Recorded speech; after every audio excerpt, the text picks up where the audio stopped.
तो जय हिंद दोस्तों, आज हम लोग पढ़ेंगे क्लास 10th का साइंस और इसमें फिजिक्स वाला पार्ट लेंस। तो सबसे पहले हम लोग सोचते हैं कि लेंस क्या होता है। लेंस एक ऐसा समांग पारदर्शी माध्यम होता है, अर्थात लेंस के हमारे पास देख सकते हैं।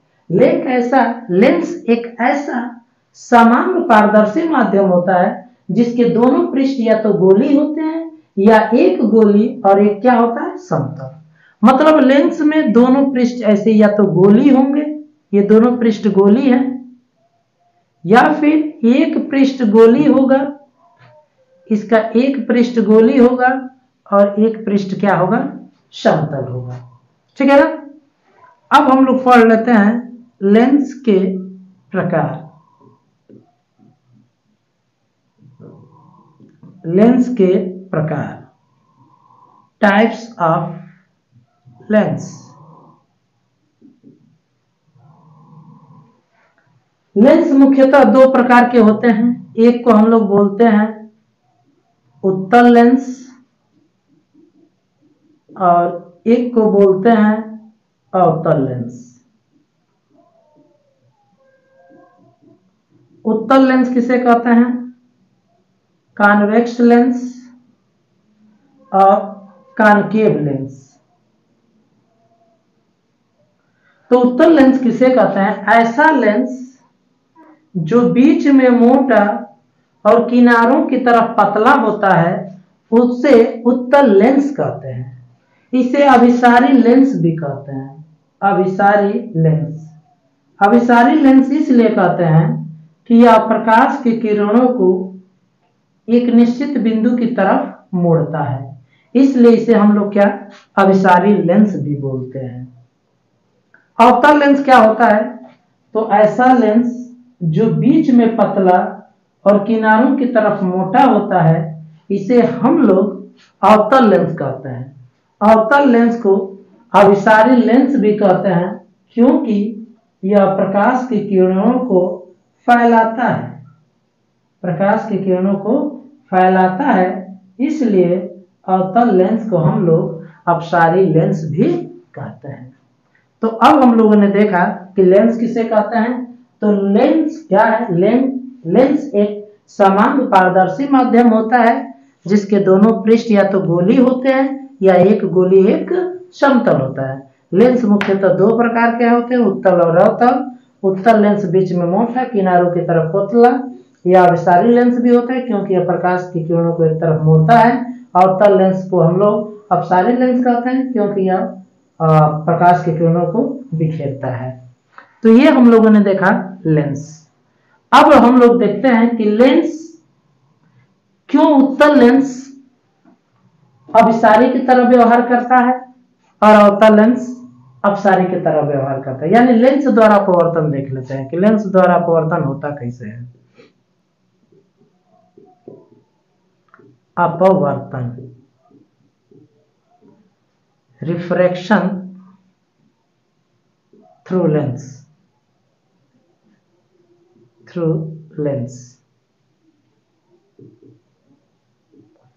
तो लेंस द्वारा अपवर्तन हम देखते हैं कि उत्तल लेंस द्वारा अपवर्तन कैसे होता है, अवतल लेंस द्वारा अपवर्तन कैसे होता है।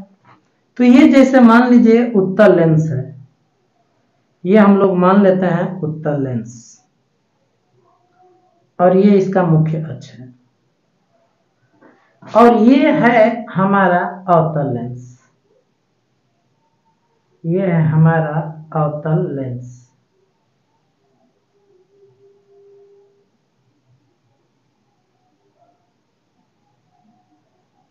अवतल लेंस है।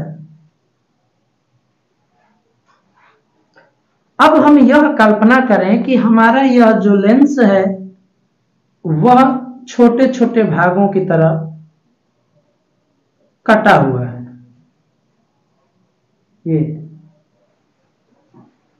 तो यदि हम ऐसे कटा हुआ मान लें, छोटे छोटे भागों में बटा हुआ मान लें लेंस को, तो एक तरह से देखा जाए तो यह जो एक भाग है वह प्रिज्म की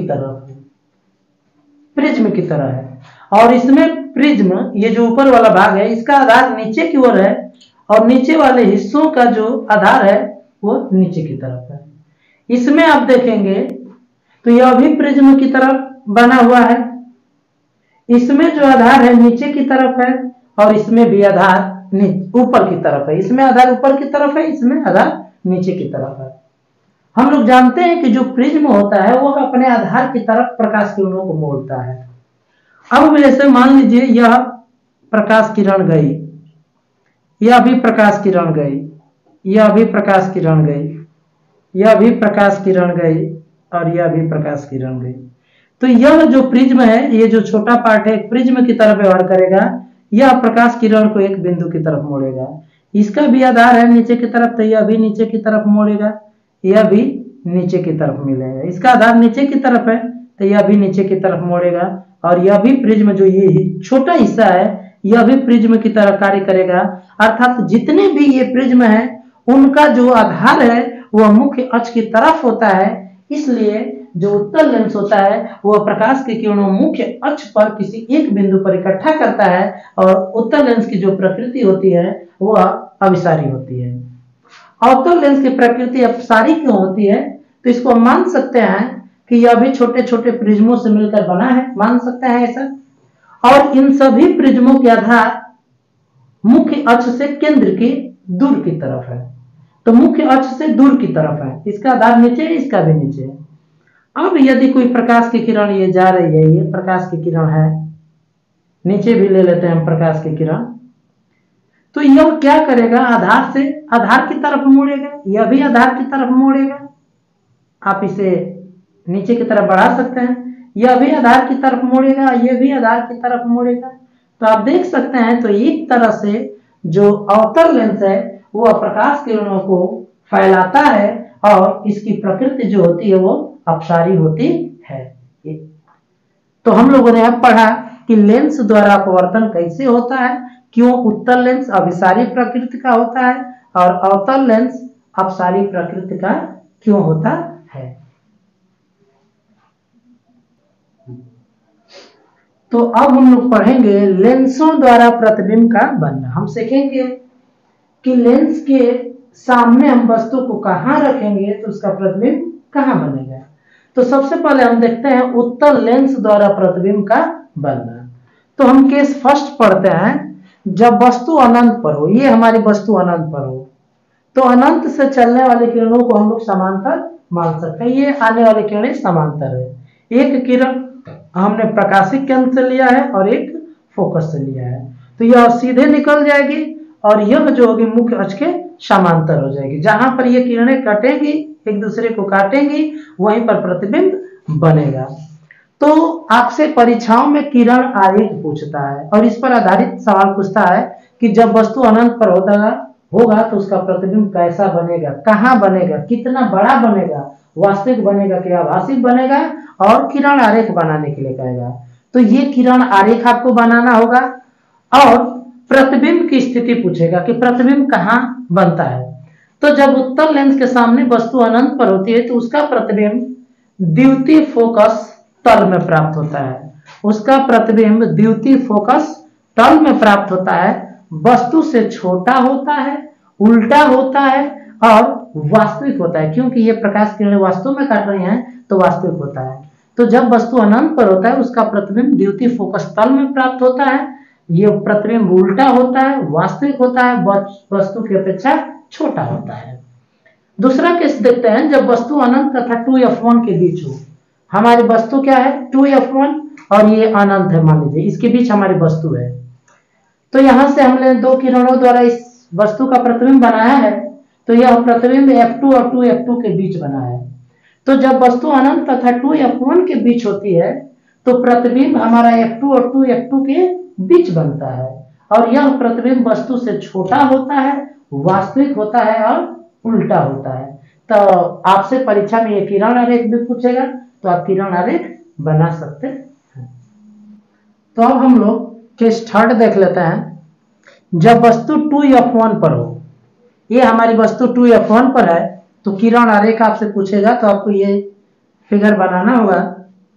जब हमारी वस्तु 2f1 पर है तो इसका प्रतिबिंब भी 2f2 पर बनेगा और इसका प्रतिबिंब जो है उल्टा होगा और वस्तु के बराबर होगा और वास्तविक होगा। चौथा केस क्या है कि जब वस्तु 2f1 और f1 के बीच हो, ये f1 और 2f1 के बीच हो, f1 और 2f1 के बीच हो, तो जब प्रतिबिंब f1 और 2f1 के बीच है तो इस वस्तु का प्रतिबिंब 2f2 और अनंत के बीच बनेगा और यह प्रतिबिंब वस्तु से बड़ा होगा, वास्तविक होगा और उल्टा होगा। अब हम पांचवा केस देख लेते हैं। जब वस्तु f1 पर हो, जब वस्तु f1 पर हो तो इसका प्रतिबिंब अनंत पर बनेगा और यह प्रतिबिंब उल्टा होगा, वस्तु से बहुत बड़ा होगा और वास्तविक होगा।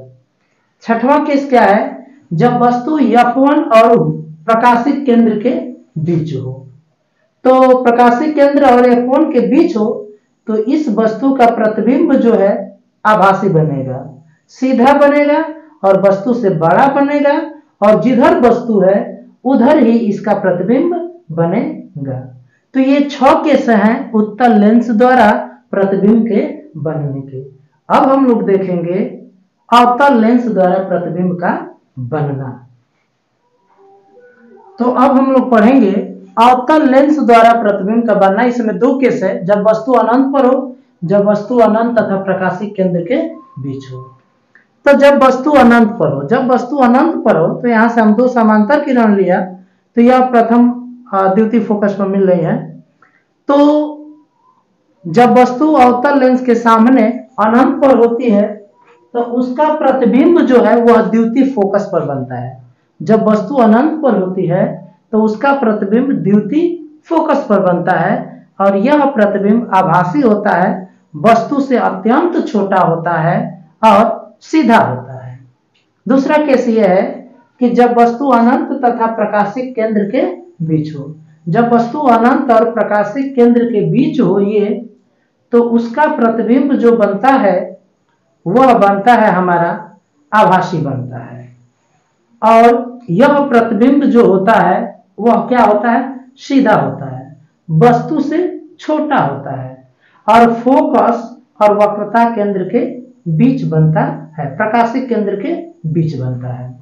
जब वस्तु जो है अनंत और प्रकाशिक केंद्र के बीच हो तो उसका प्रतिबिंब जो है फोकस, द्वितीय फोकस और प्रकाशिक केंद्र के बीच बनता है। यह प्रतिबिंब वस्तु से छोटा होता है, सीधा होता है और आभासी होता है। तो हम लोग पढ़ते हैं लेंसों के लिए यू भी एफ में संबंध। इसका निगमन हमें नहीं पढ़ना है। तो यदि प्रकाशिक केंद्र से वस्तु की दूरी u हो, वस्तु की दूरी u हो और प्रकाशिक केंद्र से प्रतिबिंब की दूरी v हो, प्रतिबिंब की दूरी v हो और प्रकाशिक केंद्र से फोकस की दूरी, प्रकाशिक केंद्र से फोकस की दूरी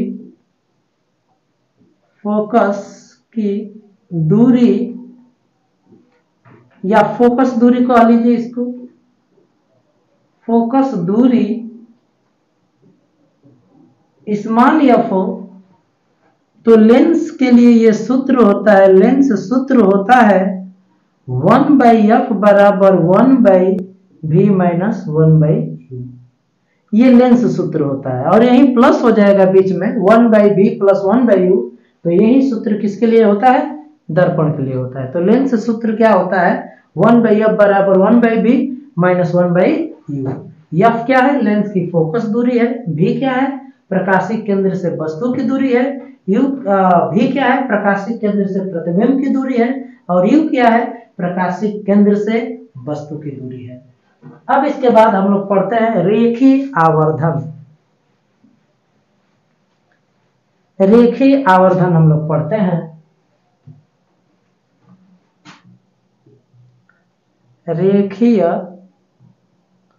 आवर्धन, linear magnification, linear magnification.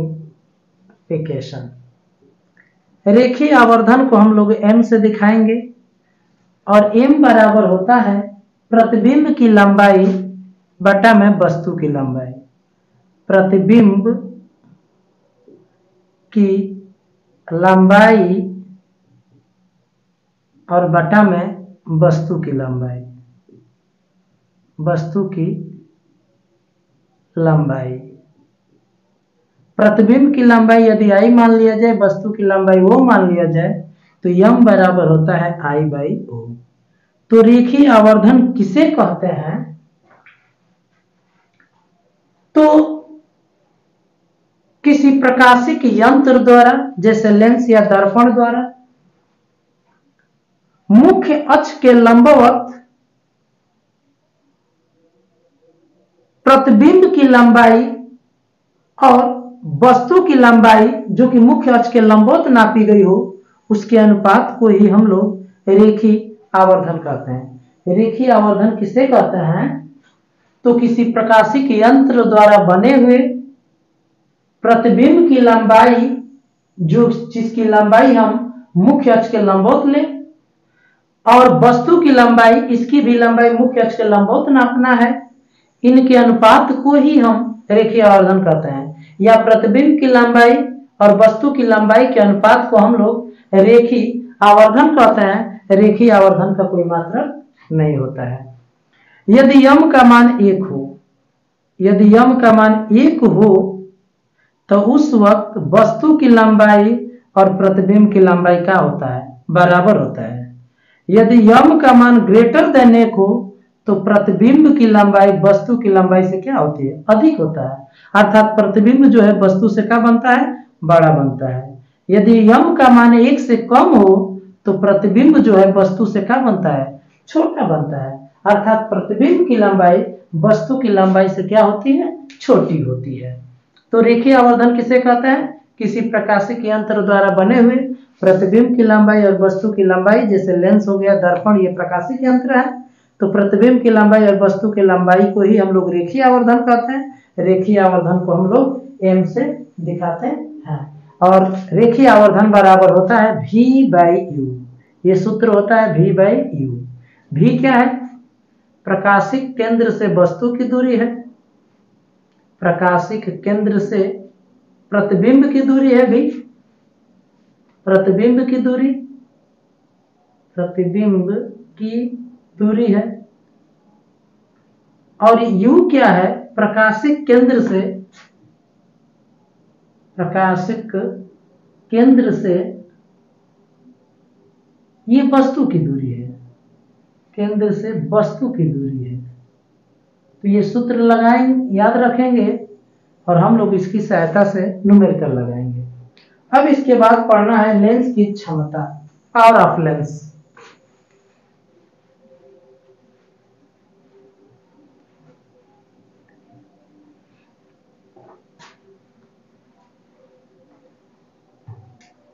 Lens की क्षमता, लेंस की क्षमता, पावर ऑफ लेंस। लेंस की क्षमता क्या होती है? तो लेंस की क्षमता को हम P से दिखाते हैं। P बराबर 1/f और आपका f जो है मीटर में होना चाहिए। तो लेंस की क्षमता को P से दिखाते हैं, लेंस की क्षमता को P से दिखाते हैं। परिभाषा क्या होगी कि फोकस दूरी के व्युत्क्रम को लेंस की क्षमता कहते हैं, जबकि फोकस दूरी मीटर में होनी चाहिए।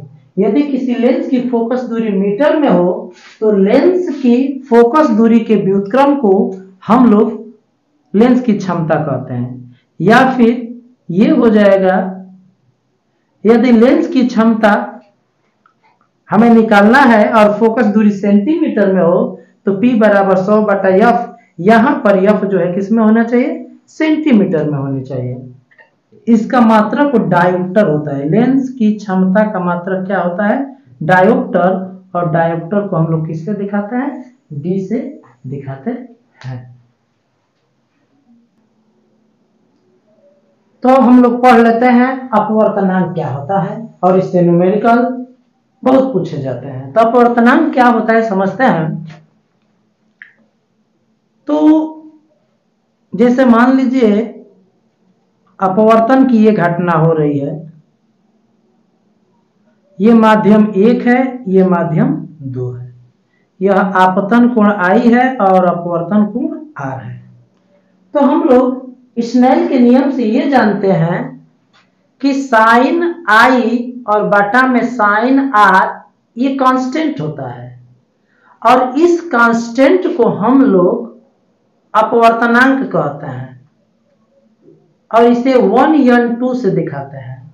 यह जो कांस्टेंट है इसे हम किससे दिखाते हैं, 1n2 से दिखाते हैं, और यह जो होता है वह कांस्टेंट होता है, और इस कांस्टेंट को हम लोग अपवर्तनांक बोलते हैं, अपवर्तनांक बोलते हैं। और 1n2 को बोला जाता है माध्यम 2 का माध्यम 1 के सापेक्ष सापेक्ष अपवर्तनांक बोलते हैं, सापेक्ष अपवर्तनांक बोलते हैं। यदि पहला माध्यम Y हो, यदि पहला माध्यम Y हो, यानी माध्यम 1 वायु हो, तो an2 जो होता है वह वायु के सापेक्ष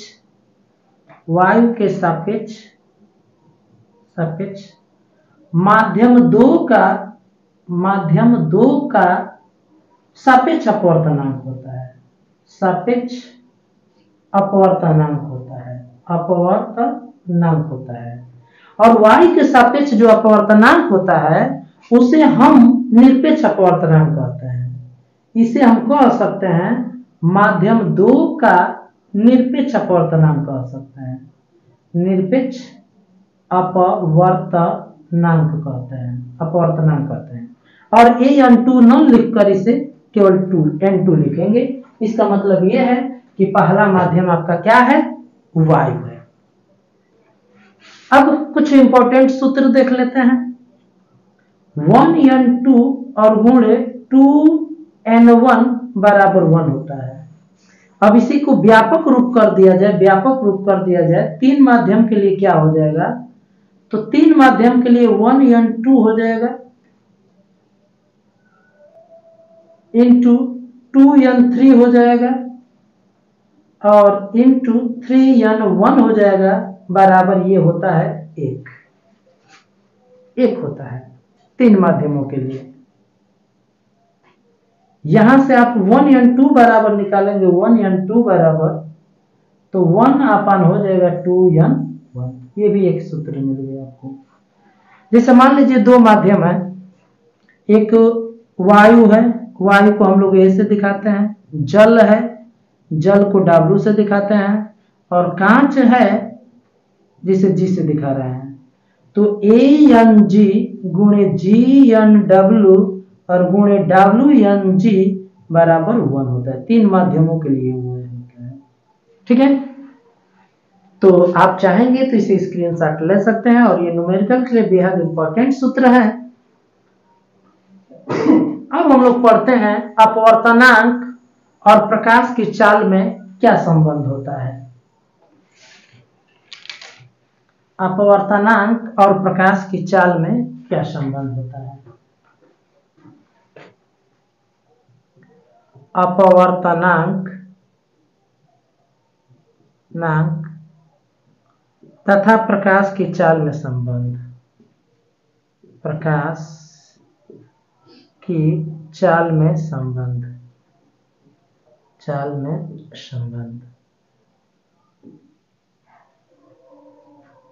relation between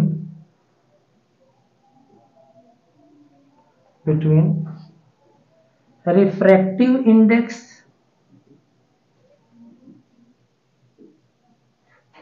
and speed of light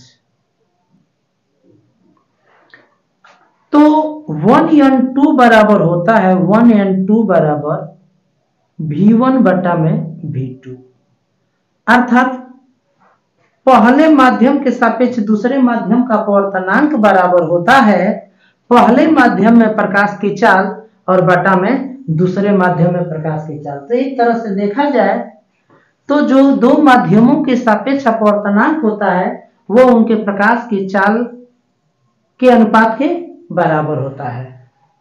वैसे ही यदि पहला माध्यम y होगा तो an2 जिसे निरपेक्ष अपवर्तनांक कहेंगे, केवल n2 से दिखाएंगे तो निरपेक्ष अपवर्तनांक हो जाएगा यानी कि Va बटा में V2।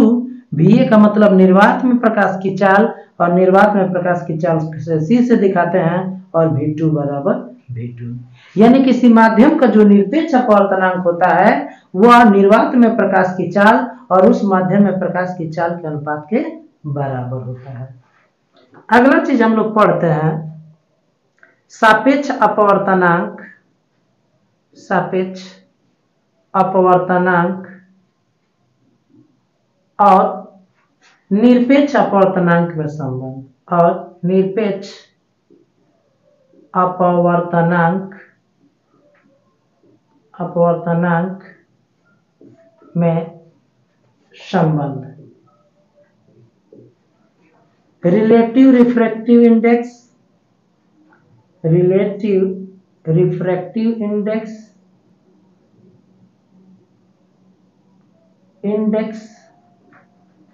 And absolute refractive index, refractive index क्या संबंध होता है? तो 1n2 बराबर होता है n2 बटा में n1, अर्थात किसी माध्यम का किसी दूसरे माध्यम के सापेक्ष उनके व्युत्क्रम के, उन दोनों माध्यमों के निरपेक्ष अपवर्तनांकों के व्युत्क्रम के अनुपात के बराबर होता है। कि दो माध्यमों के लिए जो सापेक्ष अपवर्तनांक होता है उनके निरपेक्ष अपवर्तनांकों के उल्टे क्रम के अनुपात के बराबर होता है। यदि 1n2 लिया जाएगा तो यहाँ पे 2n1 हो जाएगा और 2n1 लिया जाएगा तो यहाँ पे n1 बाई क्या हो जाएगा n2, उनके व्युत्क्रम के अनुपात के बराबर होता है, यानी क्रम उल्टा लेना होगा। तो दो माध्यमों के लिए माध्यम 2 का माध्यम 1 के सापेक्ष अपवर्तनांक, माध्यम 2 का निरपेक्ष अपवर्तनांक और बटा में माध्यम 1 का निरपेक्ष अनुपात, निरपेक्ष अपवर्तनांक इन दोनों अनुपातों के बराबर होता है। जैसे यदि मान लीजिए हमें an चाहे WNG निकलना है, WNG यानी कि कांच का वाटर के सापेक्ष जल के सापेक्ष हमें अपवर्तनांक निकालना है, तो कांच में प्रकाश की चाल यानी कि कांच का हमें निरपेक्ष अपवर्तनांक चाहिए, यानी कि हमें mg चाहिए और बटा में nw चाहिए। यहाँ पर कांच का अपवर्तनांक mg है और जल का अपवर्तनांक क्या है nw है।